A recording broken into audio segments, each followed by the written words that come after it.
നമസ്കാരം. പ്രധാന വാർത്തകൾ. തെരഞ്ഞെടുപ്പ് ഫലം പൂർത്തിയായപ്പോൾ വ്യക്തമായ ഭൂരിപക്ഷം ആർക്കും ലഭിക്കാത്തതിനാൽ കേരള രാഷ്ട്രീയം അനിശ്ചിതത്വത്തിൽ. ഇരു മുന്നണികളും സജീവ ചർച്ചയിലാണ്. കഴിഞ്ഞ തവണ 100 സീറ്റ് നേടിയ മുന്നണിയാണ്. ഇത്തവണ അത് 70 സീറ്റിൽ ഒതുങ്ങി. അത് നിങ്ങളുടെ ഭരണത്തിന്റെ നേട്ടാ. അത് നിങ്ങൾ കാലുവാരി കൊണ്ട് സംഭവിച്ചതാ. ഇങ്ങനെ പരസ്പരം പഴിയാലാതെ ഇനി എന്ത് വേണമെന്നാണ് ആലോചിക്കേണ്ടത്. എന്തൊക്കെ പറഞ്ഞാലും മുഖ്യമന്ത്രി രാജിവെക്കണം. രാജിവെക്കാൻ ഇവിടെ ആരും മുഖ്യമന്ത്രി ആയിട്ടില്ലടോ. നമുക്ക് ഇവിടെ ഭരിക്കാൻ പറ്റുമെന്ന് ഒരു തീരുമാനമായിട്ടില്ല. എന്തായാലും 69 സീറ്റ് വെച്ച് പ്രതിപക്ഷത്തിന് മന്ത്രിസഭ ഉണ്ടാക്കാൻ പറ്റില്ല. പക്ഷേ കൃഷ്ണകുമാർ നമ്മളോടൊപ്പം നിന്നാലേ നമുക്ക് ഭരിക്കാൻ പറ്റൂ. എന്നാലേ 71 തികയൂ. കൃഷ്ണകുമാർ അതിന് തയ്യാറാവോ?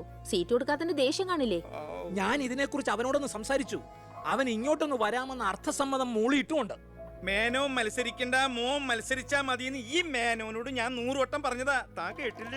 അതെന്റെ രാഷ്ട്രീയ തന്ത്രം. നിന്റെ മകനെ നിർത്തിയിരുന്നെങ്കിൽ പ്രതിപക്ഷം പറയും മക്കൾ രാഷ്ട്രീയമെന്ന്. അച്ഛന്റെ പിൻബലമില്ലാതെ മക്കൾ സ്വയം വളരണം. അവനത് തെളിയിച്ചു. അതിനുവേണ്ടിയാ ഞാൻ എതിർത്തത്.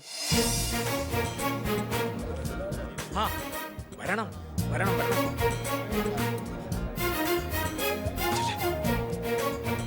മിടുക്കൻ മിടുക്കൻ. എന്നോട് പിണക്കൊന്നുമില്ലല്ലോ. എന്തിന്? ഇത് പൊളിറ്റിക്സ് അല്ലേ? ഇവിടെ വേണ്ടത് സ്പോർട്സ്മാൻ സ്പിരിറ്റ് അല്ലേ? നീ ഇരിക്കടാ. അങ്ങോട്ടിരിക്കേ. വേണ്ട സാർ. കൃഷ്ണകുമാറിന്റെ പിന്തുണ ഞങ്ങൾക്ക് പ്രതീക്ഷിക്കാമല്ലോ അല്ലേ? ഞാൻ പിന്തുണച്ചാലേ KDF-ന് മന്ത്രിസഭ ഉണ്ടാക്കാൻ സാധിക്കുമെന്ന് എനിക്ക് നന്നായിട്ട് അറിയാം. ചെറുപ്പം മുതൽ പ്രവർത്തിച്ചു പോകുന്ന പ്രസ്ഥാനത്തിന്റെ കൂടെ നിൽക്കാൻ എനിക്ക് സന്തോഷമേ ഉള്ളൂ. പക്ഷെ ഒരു ഡിമാൻഡ് ഉണ്ട്. ആഭ്യന്തരം എനിക്ക് കിട്ടണം.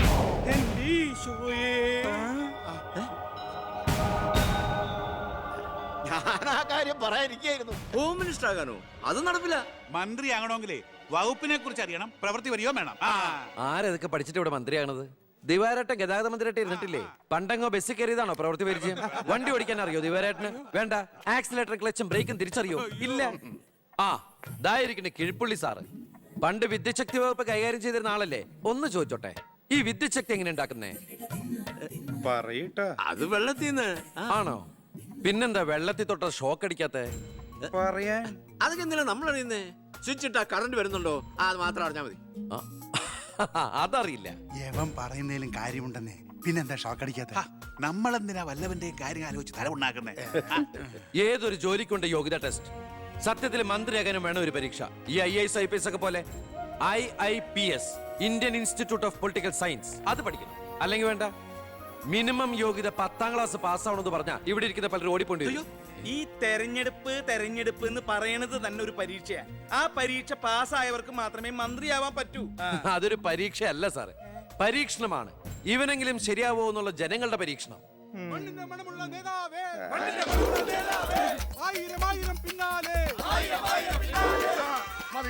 ഇനി നിങ്ങൾ ഇവിടുന്ന് ജയിച്ചോ, ഞാൻ പറയാതെ ആരും നിർത്തരുത്.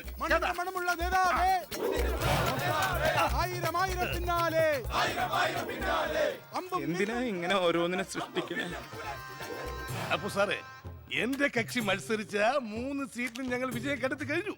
ഇവരുന്ന മന്ത്രിസഭയിൽ ആഭ്യന്തരം തന്നെ പിടിക്കാനാണ് എന്റെ തീരുമാനം. എങ്കിലും ഞാൻ ഇറങ്ങാണ്.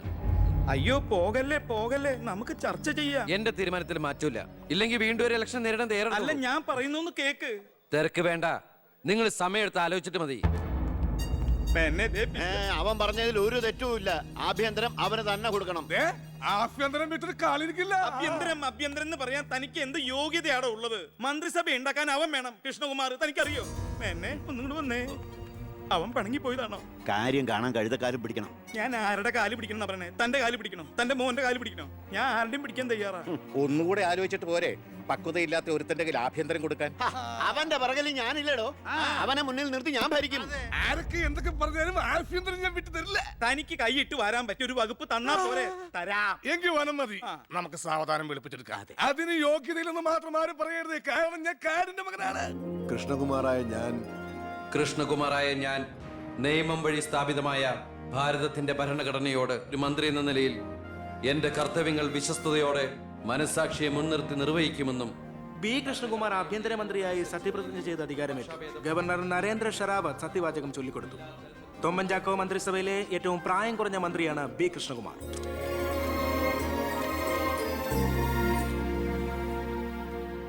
പുര കത്തുമ്പോൾ വാഴ വെട്ടുന്നു എന്ന രീതിയിലല്ലേ ഭൂരിപക്ഷം തികയ്ക്കാൻ ബുദ്ധിമുട്ടിയ KDF ൽ നിന്നും നിങ്ങൾ ആഭ്യന്തരമന്ത്രി സ്ഥാനം വില പറഞ്ഞു വാങ്ങിച്ചത്? എനിക്ക് കിട്ടിയ അവസരവും ഉപയോഗിച്ചു എന്നുള്ളത് ശരിയാണ്.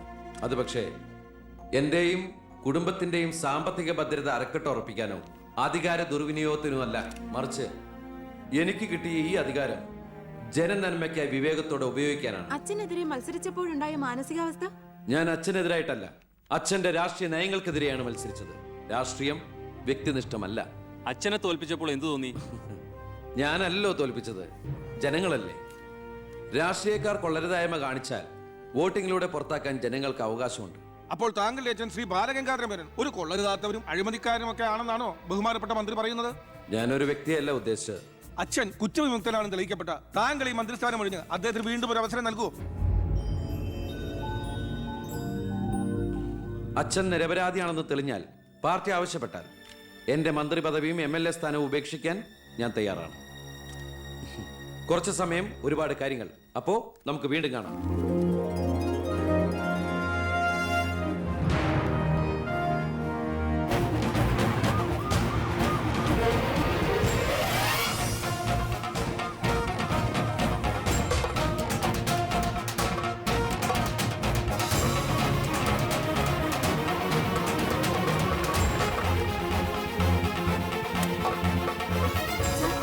സോറി, ആവശ്യത്തിലേറെ ചോദ്യങ്ങൾക്കുള്ള ഉത്തരം ഞാൻ പറഞ്ഞു കഴിഞ്ഞു.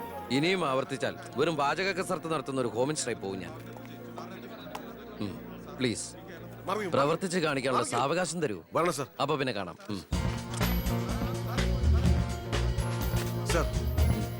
സാർ പറഞ്ഞില്ലേ കറപ്ഷൻ ഇല്ലാത്ത officers? DYSP Anantharaghavan, SI Pratap Varma. Sir please come.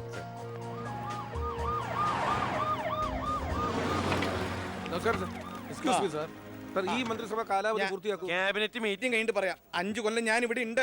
Meeting കഴിഞ്ഞിട്ട് പറയാം. മീറ്റിംഗ് കഴിഞ്ഞിട്ട് പറയാന്ന് പറഞ്ഞില്ലേ? എന്റെ പേഴ്സണൽ പ്രൊട്ടക്ഷൻ വിങ് എന്ന പേരിൽ സാറും സാറിന്റെ ഗ്രൂപ്പും എന്നോടൊപ്പം ഉണ്ടാവണം.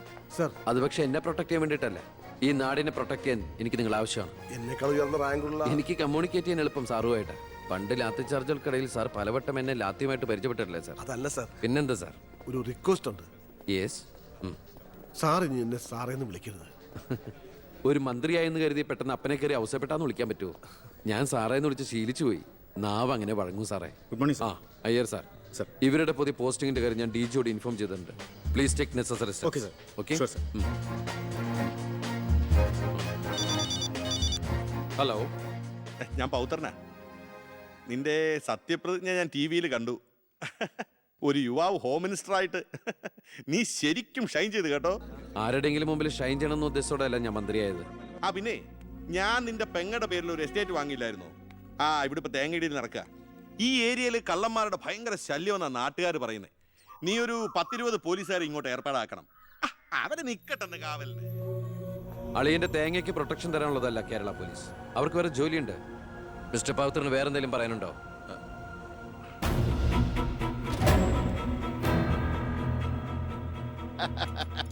പല വകുപ്പുകളും കൈകാര്യം ചെയ്തിട്ടുണ്ടെങ്കിലും ആഭ്യന്തരം ഇതാദ്യ. മരുന്ന് പയ്യനല്ലേ, അവരെ എക്സ്പീരിയൻസ് ഇല്ലല്ലോ. അതുകൊണ്ട് ഭരണമൊക്കെ ഞാൻ തന്നെയാ. ആയിക്കോട്ടെ, വിളിയോട് വിളി. അത് പിന്നെ വിളിക്കാതിരിക്കൂ.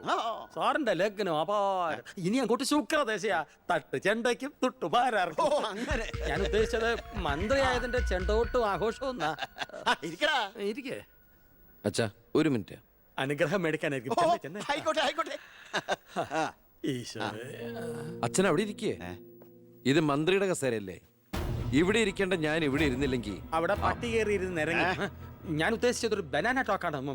പഴഞ്ചൊല്ല് കയ്യിൽ നിന്ന് പോയി ഉണ്ടായിരുന്നു. അച്ഛൻ ഒരുപാട് കൊല്ലായിട്ട് ഈ നാടിനു വേണ്ടി കഷ്ടപ്പെടുന്നതല്ലേ? ഇനി കുറച്ചു കാലം റെസ്റ്റ് എടുക്ക്. നമുക്ക് ആരോഗ്യമൊക്കെ നോക്കണ്ടേ? അതെ അതെ, മകൻ ഇവിടെ ഹോം മിനിസ്റ്റർ ആകട്ടെ. അച്ഛൻ ഇനി കുറച്ച് നാള് ഹോമിലെ മിനിസ്റ്റർ ആകട്ടെ. അമ്മേ, ഞാൻ ഓഫീസിൽ എത്തിയുള്ളൂ. പിന്നെ അച്ഛൻ അങ്ങോട്ട് വരുന്നുണ്ട്. കുറച്ചു കാലം അവിടെ കാണും. സന്തോഷായില്ലേ? അച്ഛന് ഇഷ്ടപ്പെട്ട ആഹാരങ്ങളൊക്കെ ഉണ്ടാക്കി കൊടുക്കണം. പാലടയും പ്രഥമനൊക്കെ ആയിക്കോട്ടെ. വേണമെങ്കിൽ വീട്ടിലൊരു ATM കൗണ്ടർ ഞങ്ങൾ ഏർപ്പാടാക്കി തരാം. ATM? അതെ, എനി ടൈം മദ്യം ചുമ്മാ അടിച്ച് വീലായിട്ട് വാള് വെച്ചോട്ടെ സാർ. ഇനിയിപ്പോ ആര് ചോദിക്കാൻ? എന്തിനാ സാർ എന്ന് സമയം കളയുന്നത്? ഇപ്പൊ പോയ സന്ധിക്കുമ്പോ വീട്ടിലെത്താം. ഇവിടെ ഞങ്ങൾക്ക് 100 കൂട്ടം പണികളുണ്ടെന്നേ. അച്ഛനോട് നിന്നാലേ നമ്മുടെ പണി നടക്കത്തില്ല.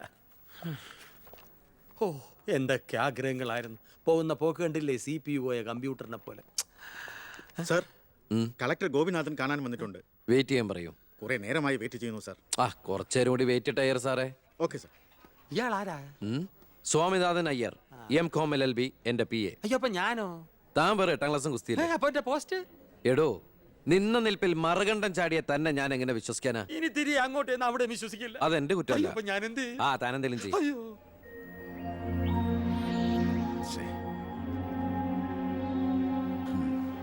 Hello mister Gopinath. ഹായ്. താനെന്താണോ ഇവിടെ? Hey minister. Oh I am sorry. തന്റെ ബ്രദറിലോ ആണല്ലോ ഹോം മിനിസ്റ്റർ. എടോ, താൻ ഇവിടെ കളക്ടറായിട്ട് 3 വർഷം തയ്യാറായില്ലേ? ദൂരത്തേക്ക് ഒരു ട്രാൻസ്ഫർ വരും മുമ്പ് ഇവിടെ തന്നെ ട്രൈ ചെയ്തൂടെ ഹോം സെക്രട്ടറി ആയിട്ട്? സത്യത്തിൽ ഞാൻ അതിനുവേണ്ടി തന്നെ വന്നത്.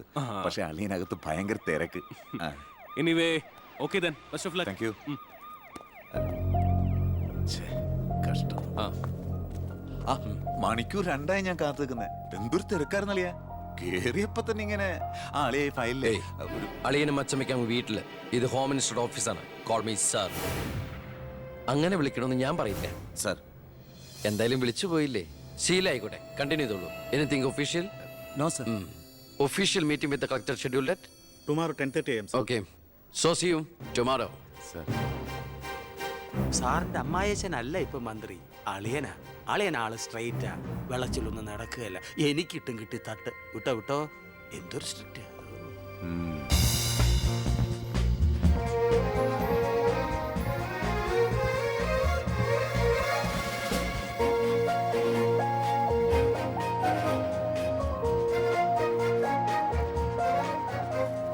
Welcome to police conference. Please come sir.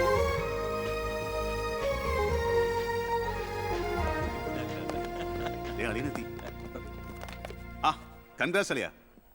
Mister DGP, നിങ്ങളുടെ പോലീസ് ഓഫീസേഴ്സ് ഹോം മിനിസ്റ്ററെ കാണുമ്പോൾ എങ്ങനെയാണ് ബിഹേവ് ചെയ്യുന്നത്? Mr. Harshan, don't you know as per protocol you have to salute your superiors? Salute the Home Minister. Sir. That's it. Keep it up.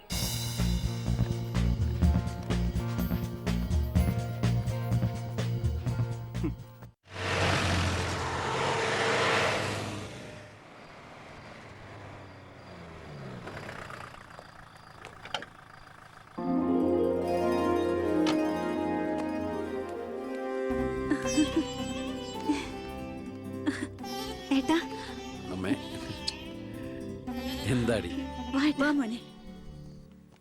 ഏയ് ഇരിക്കെ, ബഹുമാനൊക്കെ ഓഫീസിൽ മതി. ആര് ബഹുമാനിക്കുന്നു നിന്നെ? ഓ, ഒരു മന്ത്രി. ഞങ്ങൾ കുറെ മന്ത്രിമാരെ ചെറുപ്പം മുതൽ കണ്ടിട്ടുള്ളതാ. അച്ഛൻ മന്ത്രിയായിരുന്നപ്പോ വീട്ടു സാധനങ്ങൾ വാങ്ങുന്ന തൊട്ട് അടുക്കളപ്പണി വരെ ചെയ്യിച്ചിട്ടുണ്ട് നിന്റെ ഈ പോലീസുകാരെ കൊണ്ട്. അല്ല പെങ്ങളെ, അച്ഛനെ ഇങ്ങനെ വഴക്ക് പറയാനായിട്ട് എന്താ ഇവിടെ ഇപ്പൊ ഉണ്ടായേ? അച്ഛൻ ഇപ്പൊ മന്ത്രിയല്ലെന്നും പറഞ്ഞ് അച്ഛന്റെ മെക്കെട്ട് കയറിയണ്ടല്ലോ. ഒരു മകൻ എന്നല്ലേ ഞാൻ സഹിക്കില്ല കേട്ടോ. ഞാൻ നിന്നോടാ പറഞ്ഞത്. നിന്റെ 5-6 പോലീസുകാരെ ചോദിച്ചപ്പോ നീ പവിയനെ അപമാനിച്ചില്ലേ? ഓ, റൂട്ട് അങ്ങോട്ടാണോ? എന്നാ നീ ഒന്നോർത്തോ, തുമ്മിയ തെറിക്കുന്ന മൂക്ക നിന്റെ ഈ മന്ത്രിക്കുപ്പായം. പക്ഷെ പവിയേട്ടൻ എന്നും കാണും ഈ IPS പദവി. എന്റെ പെങ്ങളെ, ഏത് കൊമ്പത്ത് IPS കാരനായാലും ഒരു മന്ത്രിയെ കണ്ട ഇങ്ങനെ നിക്കണം. അതാണ് കുഴപ്പം. സംശയം ഉണ്ടെങ്കിൽ ASP ചോദിച്ചോ.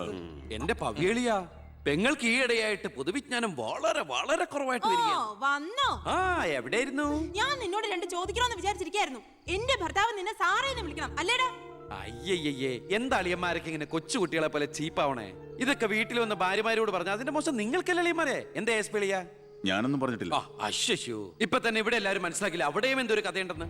അല്ല, എന്റെ പെങ്ങന്മാരാണോ അളിയന്മാരാണോ ഇവിടെ പെണ്ണുങ്ങള്?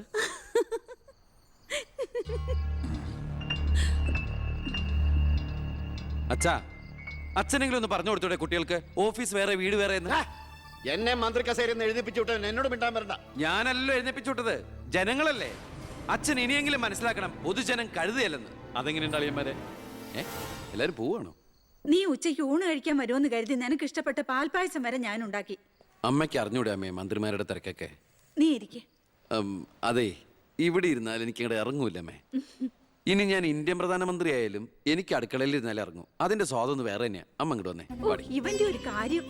അതെ, ഇവിടെ എല്ലാവരും ചേർന്ന് ഏട്ടനെ പൊഴിഞ്ഞു തിന്നാൻ നോക്കി നിൽക്കായിരുന്നു. എല്ലാം വാല് മടക്കിയത് കണ്ടില്ലേ? കാലക്കേട്ട കലക്കണുണ്ട്. ഈ കഞ്ഞില് പയറും ചമ്മന്തിയെ കൂടിയിട്ട് കൈയിട്ട് ഇങ്ങനെ കലക്കി എന്തോ സാധനം അറിയോ? കുറച്ച് വേണം. മീനു, വേറെ കഞ്ഞി വിളിക്കുന്നു. ഞാൻ തമാശ അമ്മ. എത്ര നേരം അവിടെ നിന്നെ വിളിച്ചു പോകുന്നു? എന്താടി ചെവി കേട്ടൂടാ നിനക്ക്? നിന്റെ ആങ്ങളെ കൂട്ടാനോ അയാളുടെ പുളിച്ച കോമാളിത്തരം കേട്ട് പൊട്ടിച്ചിരിക്കാനല്ലേ നിനക്ക് നേരം? നിന്റെ 2 ചേച്ചിമാരെ കണ്ട് പഠിക്കടി. അവര് ഭർത്താക്കന്മാരെ ശരണമെന്ന് പറഞ്ഞ് ജീവിക്കുന്ന കണ്ടില്ലേ? ഹ, അതെങ്ങനെയാ? കണ്ണി കണ്ടവരോടൊപ്പം കറങ്ങി നടന്നൊരു വിഴുപ്പിനല്ലേ എന്റെ അല്ലേ കെട്ടിവെച്ചത്? ദേ, അനാവശ്യം പറഞ്ഞാണ്ടല്ലോ. കുന്നുകളെ ഞാൻ അറിയില്ല നിനക്കെന്നെ. എന്റെ മനസ്സ് ആരെങ്കിലും വേദനിപ്പിച്ചാ അത് ഞാൻ നിന്നോട് തീർക്കും.